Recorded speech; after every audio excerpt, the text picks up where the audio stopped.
Shalom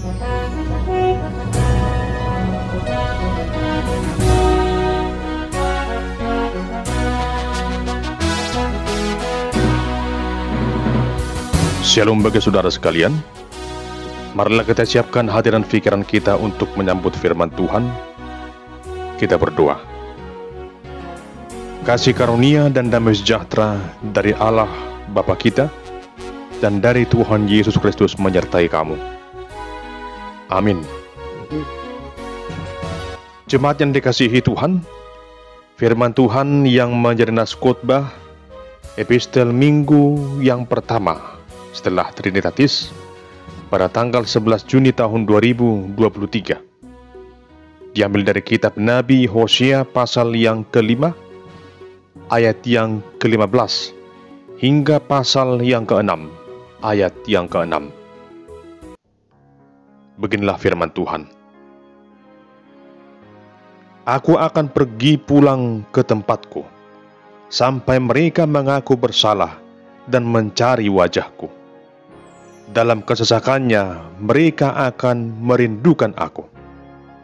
Mari kita akan berbalik kepada Tuhan, sebab Dialah yang telah menerkam dan yang akan menyembuhkan kita, yang telah memukul dan yang akan membalut kita.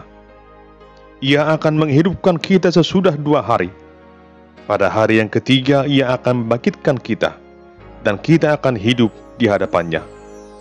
Marilah kita mengenal dan berusaha sungguh-sungguh mengenal Tuhan. Ia pasti muncul seperti fajar.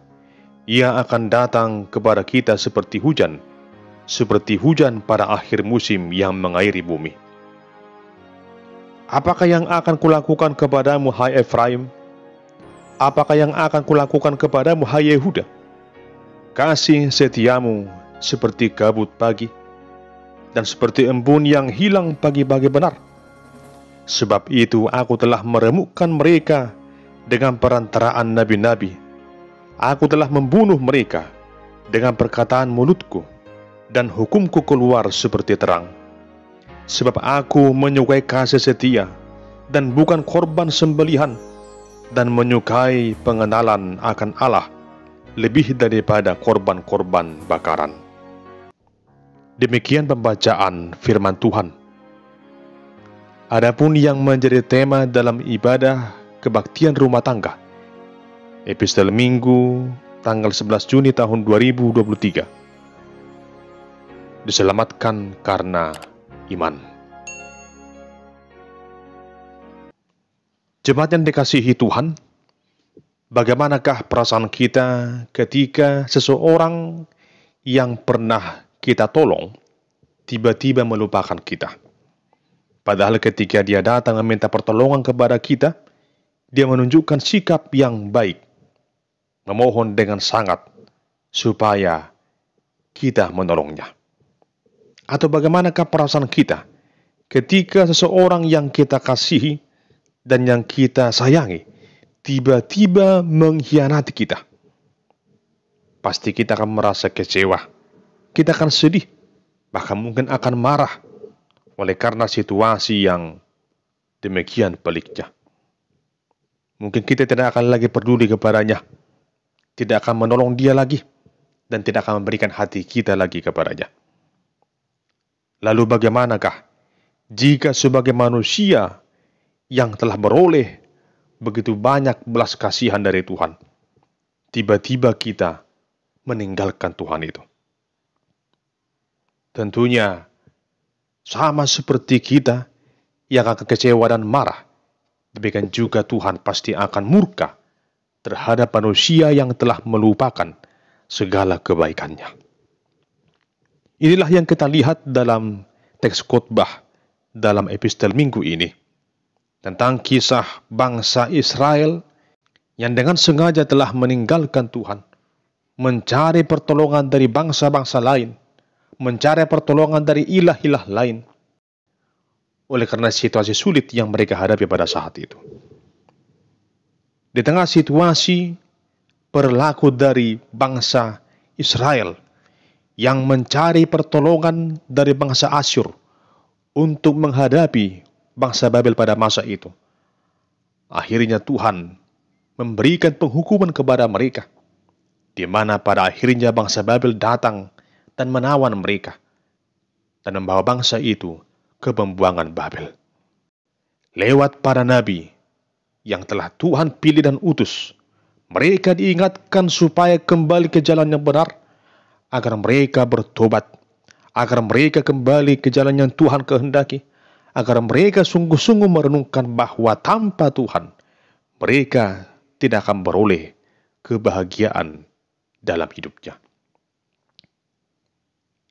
Di antara nabi yang telah utus itu, Tuhan mengutus Nabi Hosea untuk mengingatkan bangsa itu, supaya bangsa itu bertobat dan juga mereka dapat merasakan bahwa belas kasihan Tuhan lebih besar dari segala-galanya, dan Tuhan mau mereka hidup mengandalkan rahmat Tuhan semata.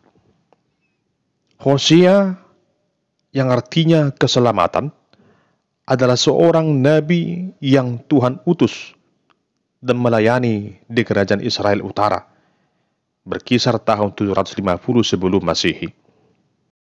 Dalam kitab Hosea dikisahkan bagaimana Nabi Hosea menikah dengan seorang perempuan sundal yang bernama Gomer, anak Diblaim, atas perintah Tuhan Allah. Adapun kehidupan pernikahannya saat itu dengan Gomer merupakan gambaran mengenai hubungan Allah dengan umatnya Israel yang mempertontonkan kemerosotan moral yang mereka lakoni saat itu.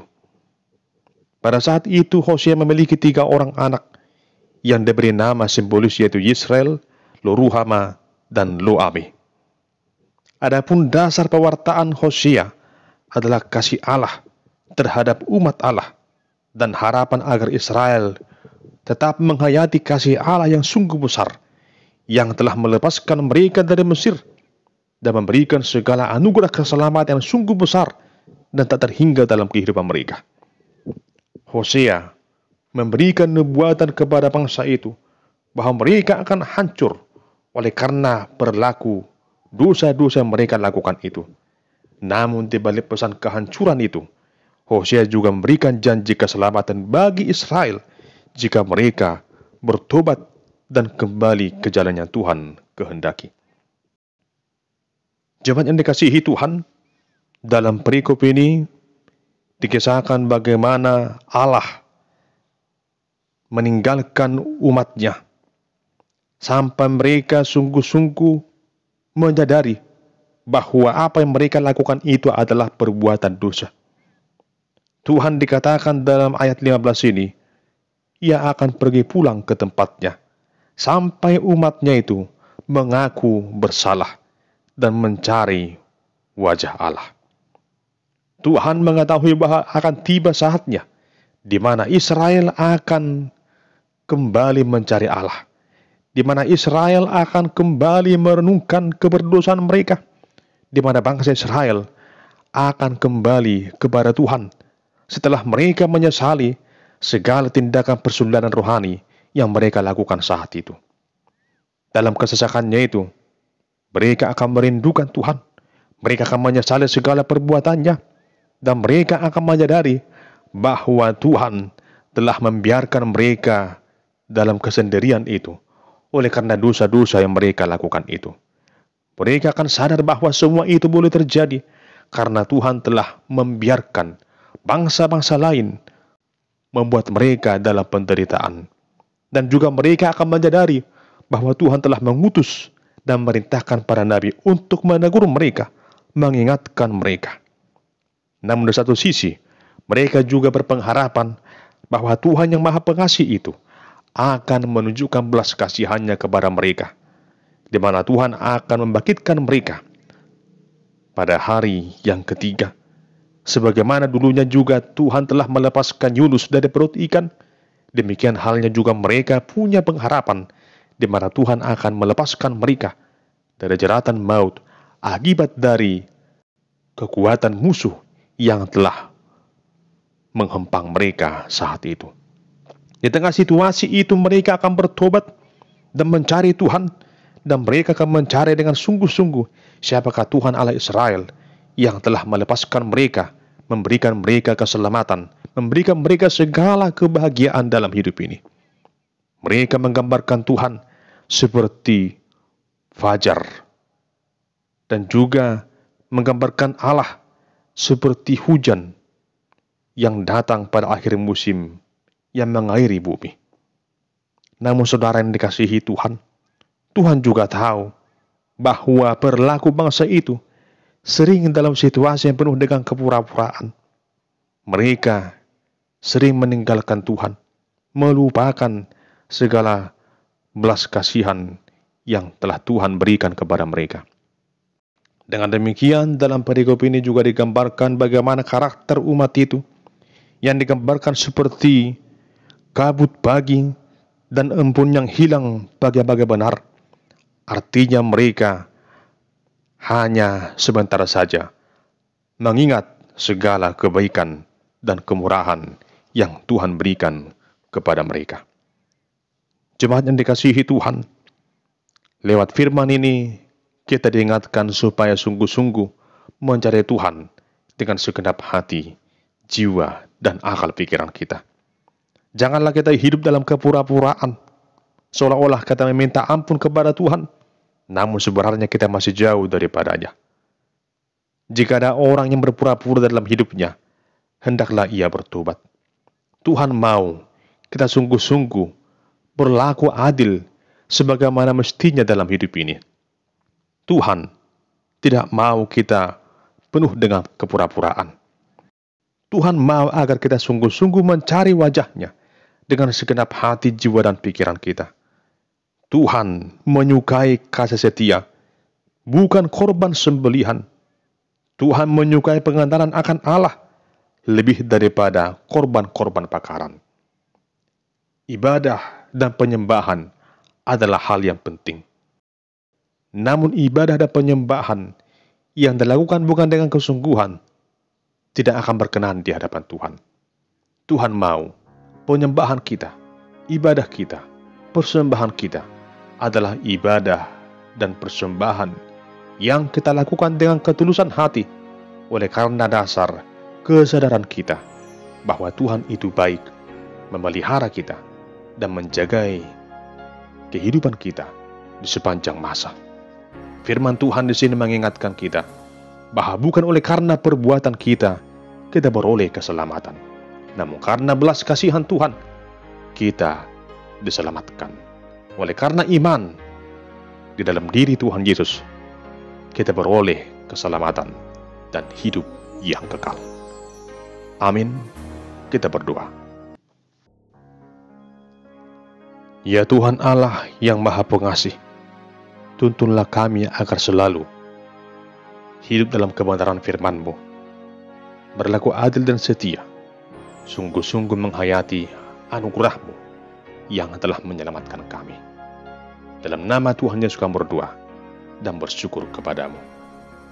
Amin.